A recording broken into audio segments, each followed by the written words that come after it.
안녕하십니까. 사랑과 기쁨과 희망을 드리는 사이콜TV입니다. 반갑습니다, 여러분들. 지구과학 1강 시작하겠습니다. 팡구조론과 대륙 분포인데요. 일단은 맨 처음 나오는 게 팡구조론의 정립 과정이 첫 번째 나오게 돼요. 그래서 팡구조론의 정립 과정에서 맨 처음 시작된 게 누구냐? 여러분들 중학교 때 읽기 들어서 잘 알고 계시는 내용인데, 독일의 과학자죠. 독일의 과학자, 기상학자인데 베게너라는 학자가 대륙 이동설을 주장했습니다. 대륙 이동설을. 네, 이거는 뭐 어렵지 않은 개념이라서 간략하게 좀 정리만 하고 가시면 돼요. 독일의 과학자가 잠깐만요. 잠깐만요. 독일의 과학자 베게너가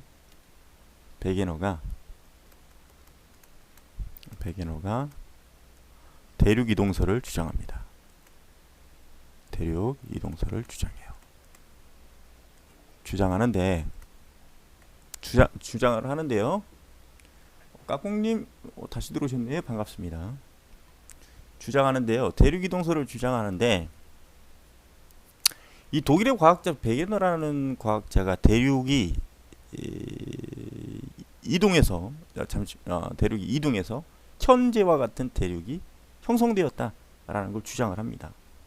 그러면 주장을 할 때는 분명히 뭐예요? 근거가 있어야 되잖아요. 그렇죠? 근거가 있어야 되잖아. 그러니까 다수의 과학자들한테 또는 모든 대중들한테 내 주장이 맞다라고 얘기하려면 근거가 있어야 돼. 첫 번째 중요한 거, 지구과학에서 첫 번째 중요하게 다루는 내용이 대륙 이동설을 주장하면서 내세운 증거는 매우 중요합니다. 이거는 매우 중요해요. 반갑습니다, 까꿍님. 매우 중요해.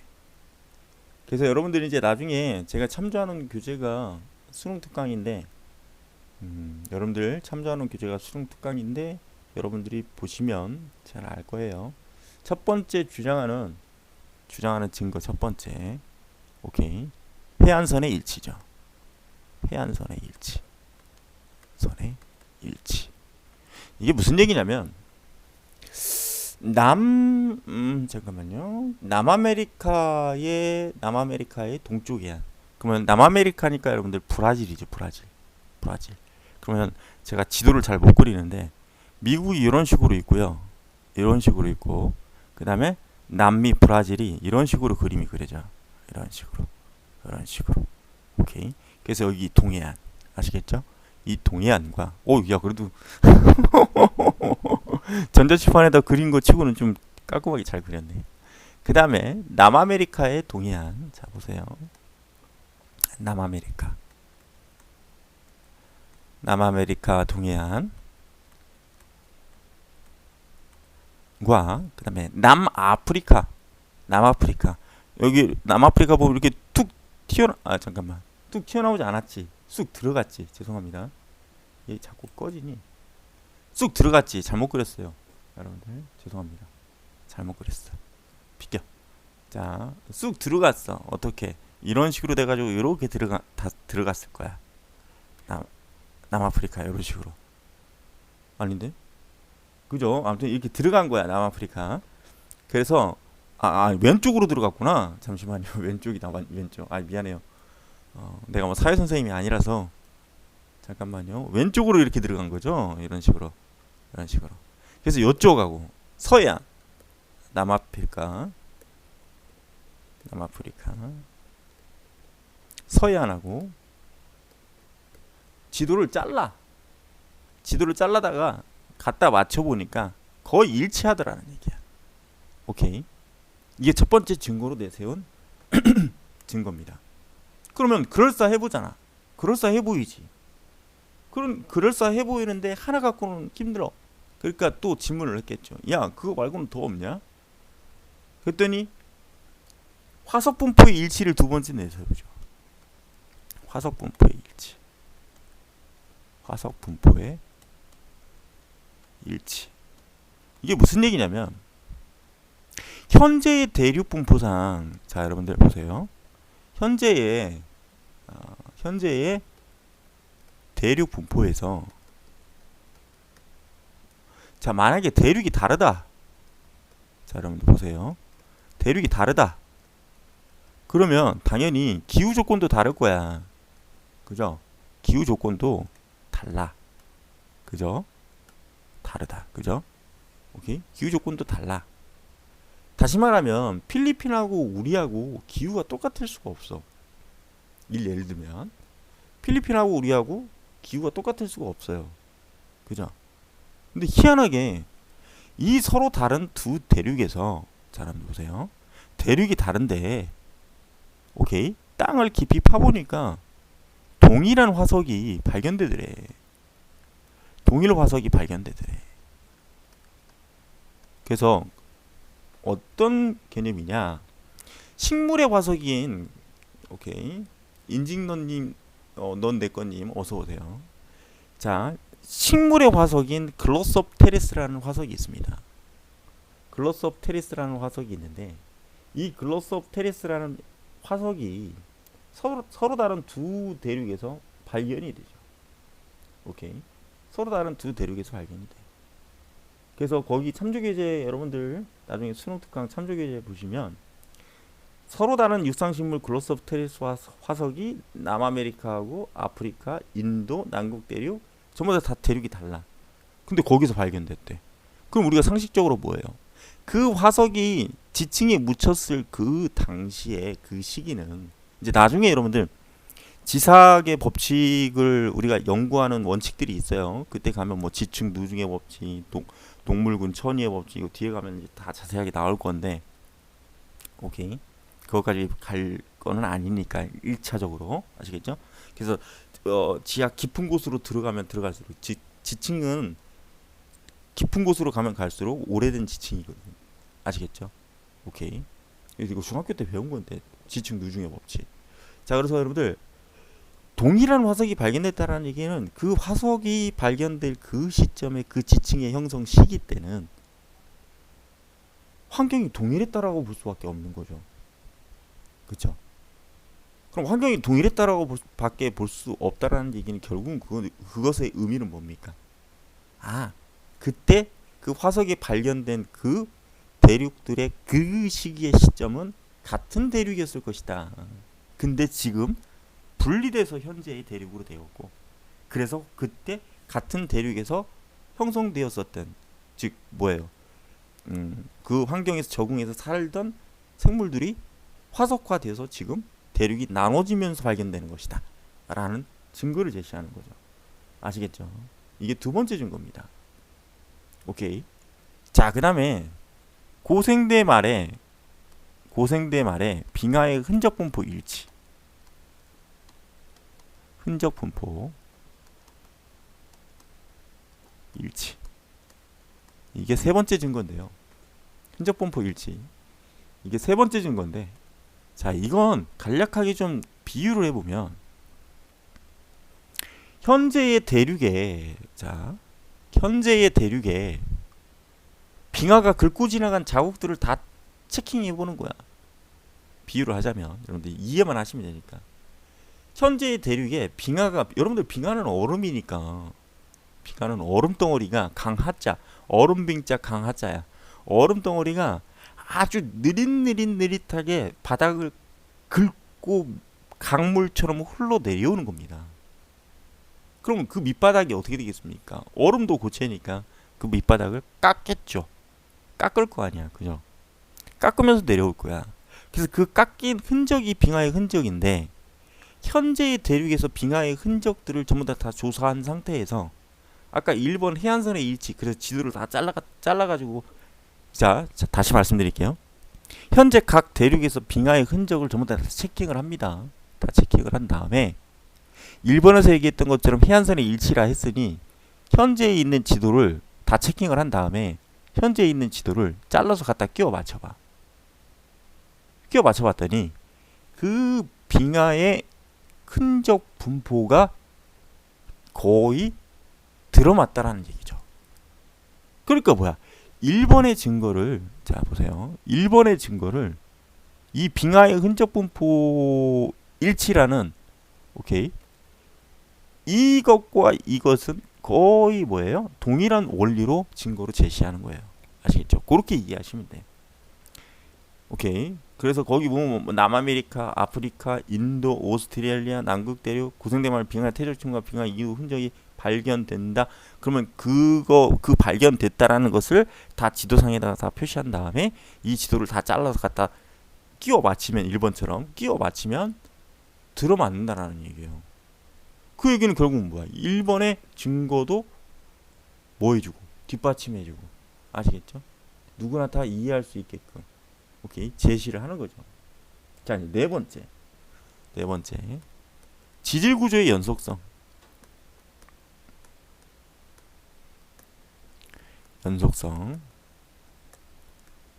서로 다른 두 대륙의 지질 구조라는 얘기는 지층의 구조를 대비해 보는 거야. 나중에 이제 보면 배울 거예요. 지층의 구조를 대비해 보는 거야. 예를 들어 비유를 해보면 여기는 A 대륙, B 대륙이야. 여러분들 A 대륙, B 대륙. 그럼 아까 요 해안선에 일치되는 그 시점의 두 대륙의 경계를 지층의 종류, 그러니까 지층의 성분 이런 것들을 분석을 해보는 거죠. 그랬더니 예를 들어 만약에 여기가 3, 이제 나중에 배울 거예요. 뭐 쉐일, 뭐 여감, 뭐 그다음에 석회암, 뭐 등등 이런 식으로 돼 있다 그러면 똑같은 형태의 순서대로 이 대륙에서도 3, 쉐일, 여감, 석회암 이런 식으로 지질 구조가 연속성을 갖고 있더래요. 이렇게. 그러면 결국은 이것도 뭡니까? 연속성을 갖고 있다라는 얘기는 쉽게 얘기해서 이 두 대륙은 원래는 하나의 대륙이 있겠구나라는 걸 우리가 생각을 할 수가 있다라는 얘기죠. 그렇겠죠. 그렇죠? 자, 그래서 그렇게 판단하시면 돼. 그래서 이 네 가지가 독일의 과학자, 기상학자 베게너가 추정한 증거입니다. 오케이, 증거예요. 그러니까 대다수의 사람들이 그럴싸한데? 그럴싸해. 오케이, 콜, 좋아. 그런데 여기에서 마지막 최종 문제점이 하나 발생합니다. 여기에서 최종 하나의 문제점이 발생해. 좋아. 다 그렇다 쳐. 너도 맞는 말인 것 같고, 너도 맞는 말인 것 같고, 너도 맞는 말인 것 같고, 너도 맞는 말인 것 같아. 오케이. 그래서 대륙 이동했다 치자. 대륙 이동이 가능했다 치자. 그런데 무슨 힘이 작용해서 그 거대한 땅덩어리 대륙을 무슨 힘으로 어떻게 움직여? 힘이 있어야 되는데. 힘이 있어야 움직일 건데 어떻게 움직이지? 이때 독일의 과학자 베게는 그 힘의 원동력을 밝혀내지 못합니다. 오케이. 그래서 뭐예요? 대륙 이동설의 원동력을 제시를 못해요. 자, 다시 대륙 이동설의 원동력을 제시를 못해요. 자, 다시. 자, 다 증거까지는 제시했고 다 좋았어. 근데 가장 중요한 대륙 이동의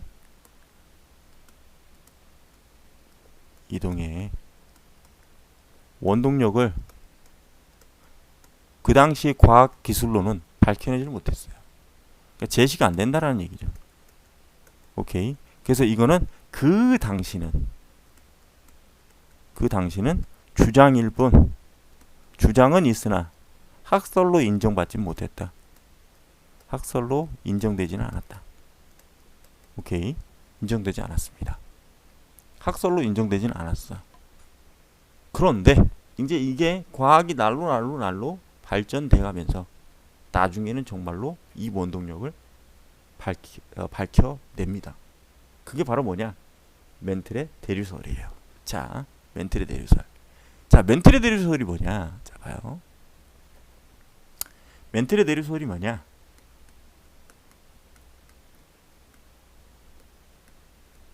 자, 일단 대류라는 얘기는 거대한 흐름이에요. 거대한 흐름. 거대 흐름. 흐름. 근데 순환. 순환. 이렇게 표현해 주면 되죠. 비근한 예를 하나 들어드리면 열대류. 무슨 얘기냐면 방이 하나 있어요. 근데 여기다가 난로를 피웠어. 난로를 하나 피웠어. 그럼 여기다 난로를 피웠기 때문에 이 난로 피워준 이 윗부분의 공기는 가열되겠죠. 가열될 거야. 가열될 겁니다. 그럼 이게 지금 공기라고 치면 가열되면 부피가 증가해요. 부피가 증가합니다. 이건 이제 화학에서 나중에 배우겠지만 볼륨, 스몰 k 비례상수, 템프. 그래서 이거 샤를레 법칙이라고 부르거든요.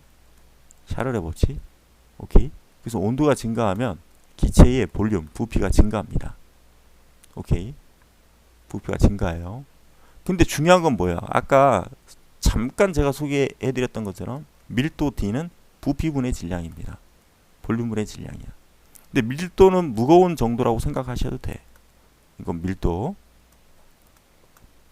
밀도는 무거운 정도라고 생각하셔도 돼요. 그러면 부피값이 증가한다면 분모값이 증가한 거니까 분모값이 증가하면 전체값인 밀도는 감소하겠죠. 반비례니까. 그럼 감소하면 어떻게 된다는 얘기예요? 무거운 정도가 감소된다는 거야. 아, 그러면 뭐예요? 가벼워진다. 가볍다. 그럼 얘는 어떻게 돼? 상승되겠죠? 뭐가 한다 여러분들? 상승되겠다. 그럼 상승돼서 위로 올라가면 식어요. 근데 한 바퀴 돌겠죠, 이렇게. 그래서 여기서 냉각돼. 그러면 반대 상황이 나타나겠죠. 냉각되면 어떻게 되겠어? 밀도가 부피가 감소해서 밀도가 커지겠죠? 그러니까 밑으로 떨어져.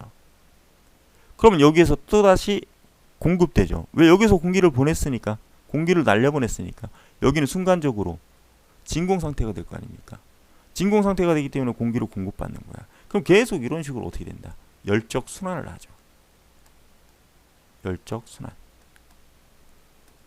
오케이. 이런 걸 우리는 뭐라 부른다? 대류라고 부른다. 대류. 아시겠죠? 오케이. 대류라고 부른다. 근데 중요한 건 뭐냐면요. 중요한 건 이 대류 현상은 여러분들, 대류 현상은 반드시 유체에서 나타나는 거예요. 유체. 유체라는 얘기는 뭐냐? 유동성을 갖고 있는 물체. 아시겠죠? 뭐라고요? 유동성을 가지는 오케이. 물체. 오케이. 그렇게 표현하면 돼요. 그럼 유동성을 갖는다라는 얘기는 액체나 또는 기체. 오케이. 요 상태. 오케이. 요 상태를 의미하는 겁니다. 액체나 또는 뭐? 기체. 요 상태를 의미하는 거예요. 유동성을 가진다는 거. 자, 근데 중요한 건 뭐냐면 그럼 고체는 안 된다라는 얘기겠죠? 자, 고체는 안 돼요. 고체는 안 돼. 근데 여러분들 고체와 액체의 중간의 상태가 있어요. 자, 봐요. 이쪽으로 갈게요. 고체와 액체의 중간적 성질을 갖고 있는 녀석이 있어. 그걸 우리는 뭐라고 부르냐? 젤 상태. 자, 여러분들 젤 상태. 여러분들이 우리 흔히 잘 알고 있는 헤어젤을 생각하시면 돼. 헤어젤 흔들면 흔들리지. 그죠? 그럼 젤 상태도 역시 유동성을 갖는다라는 얘기죠. 유동성을 갖는다. 이 얘기를 하는 이유는 나중에 이제 멘틀의 대류설을 조금 심화 있게 뒷부분에 가면 멘틀의 대류설에 대해서 디테일하게 설명을 해야 돼요. 그래서 이걸 좀 알고 가셔야 됩니다. 그래서 판구조론이라는 부분이 가지는 핵심적인 가장 중요한 부분이 멘틀의 대류인데 그 멘틀의 대류에서 유동성을 갖고 있어야 오케이 열적 순환에 의한 오케이 열대류 현상. 그래서 멘틀의 대류가 나타난다는 거예요. 오케이. 자, 그래서 제가 참조하고 있는 수능 특강 멘틀의 대류설의 그림 보시면 거기 그 그림 보시면 지각이 있고요. 여러분들 나중에 다시 설명하겠지만 지각이 있고요. 지각의 밑에 상부 멘틀이라는 게 있어요. 상부 멘틀. 오케이. 상부 멘틀이라는 게 있어. 그리고 그 밑에는 연약권이라는 게 있습니다. 연약권. 나중에 다시 설명할 거예요. 이거는 연약권. 자, 지각에서부터 상부 멘틀까지의 깊이가 나중에 다시 설명할 건데 약 100km, 평균 100km의 두께를 갖고 있는 고체 영역들이에요. 얘네들은 뭐라고요? 고체 영역들. 오케이. 이 고체 영역들을 우리는 뭐라고 부르느냐? 플레이트. 판이라고 부릅니다. 판. 그래서 판구조론이 나옵니다. 판이라는 얘기는 쉽게 얘기하면 판때기다 뭐 이런 거예요. 판때기, 판때기, 판때기, 판자 뭐 이런 거 아시겠죠? 판. 근데 그 밑에 연약권이라는 게 있어요. 근데 이 연약권이 바로 젤 상태입니다. 젤 상태. 오케이? 젤 상태. 그럼 젤 상태라는 얘기는 유동성을 갖고 있다는 얘기죠. 그러면 여러분들 아까 금방 설명했던 이 열적 대류를 그대로 이 이론을 훔쳐오면 돼. 아시겠습니까? 이 이론을 그대로 훔쳐오면 돼. 지금 무슨 얘기냐면 지구 내부로 갈수록 온도가 높아져요. 온도가 높아져. 물론 이제 왜 온도가 높아지느냐에 대한 부분까지는 디테일하게 설명하지 않을게요. 이제 뒤에 가면 방사성 동위원소의 붕괴, 그 붕괴, 즉 핵 붕괴 때 발생된 엄청난 에너지가 지하 깊은 곳에서 만들어집니다. 그걸 우린 지구 내부 에너지라고 불러요. 그래서 뭐 모원소, 자원소, 그다음에 얘네들 방사성 동위원소가 붕괴될 때 반감기 그거 가지고 뭐 지층의 절대 연령, 실제 나이를 판단하고 막 이런 것들이 나오는 건데 그때 거기 가서 설명하고요. 그래서 지하 깊은 곳으로 내려가면 온도가 높아집니다. 그럼 온도가 높아진다라는 얘기는 아까 여기서 얘기했던 거 그대로 훔쳐오면 되죠. 온도가 높아지면 부피는 어떻게 돼요? 팽창되겠죠? 오케이? 그럼 밀도는 감소되겠죠? 똑같아. 그러니까 가벼워지겠죠?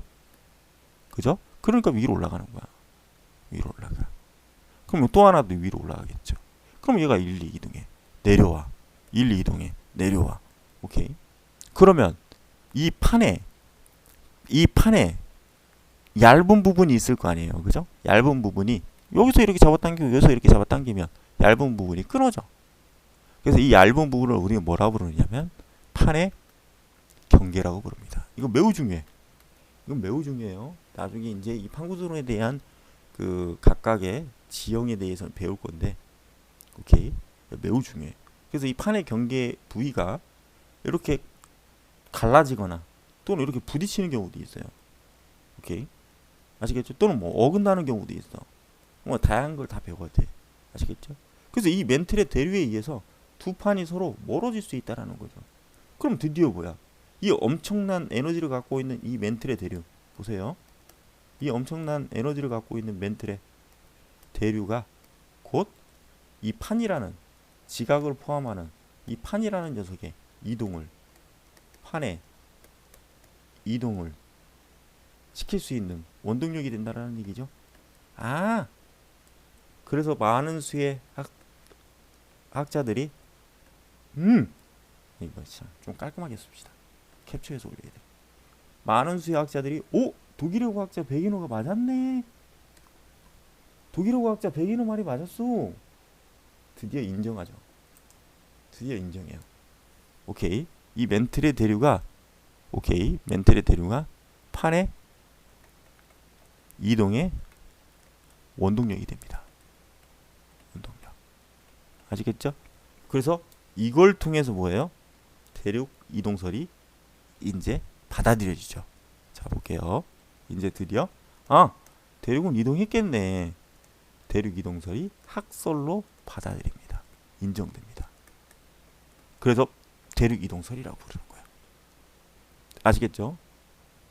네, 판이 충돌할 수도 있고 멀어질 수도 있습니다. 판이 충돌할 수도 있고 멀어질 수도 있어요. 그거는 뒤에 가서 자세하게 다룰 거예요. 아시겠죠? 뒤에 가서 자세하게 다룰 거예요. 자, 그 다음에 이제 홈스의 주장이 있습니다. 홈스의 주장이 있는데 홈스의 주장은 그냥 다만 이거는 그냥 홈스가 이런 주장을 하고 있구나라는 정도만 알고 가시면 돼요. 여기서 가장 중요한 건 멘틀의 대류설이니까. 홈스는 멘틀의 대류의 상승부 대륙 지각이 분리되면서 새로운 해양 지각이 생성되고 멘틀의 대류의 하강부에서는 산맥과 해구가 생성된다고 주장하였다. 이거는 그냥 이런 곳이 있구나 라는 정도만 알고 가시면 됩니다. 아시겠죠? 자, 지구과학 첫 번째 1강인데 지구과학은 여기서 이렇게 딱 마무리하고 정리하고 끝낼게요. 시간이 어느 정도 다 된 것 같아요. 그래서 이제 수요일, 금요일 앞으로는 이제 앞으로의 실질적으로 계획안도 제가 발표할 거예요. 발표할 겁니다.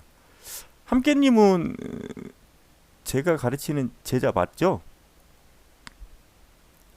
그런 거죠? 그렇지. 뭐라고? 오케이. 네. 오케이. 그래서 오늘은 여기까지만 녹화하고 방송 정리하도록 하겠습니다. 앞으로 저랑 함께 열심히 하는 겁니다. 대한민국의 학생 여러분, 코로나로 여러분들 고생 많으시는데 열심히 잘 했으면 좋겠습니다. 감사합니다. 지금까지 사랑과 기쁨과 희망을 드리는 사이클TV였습니다. 감사합니다.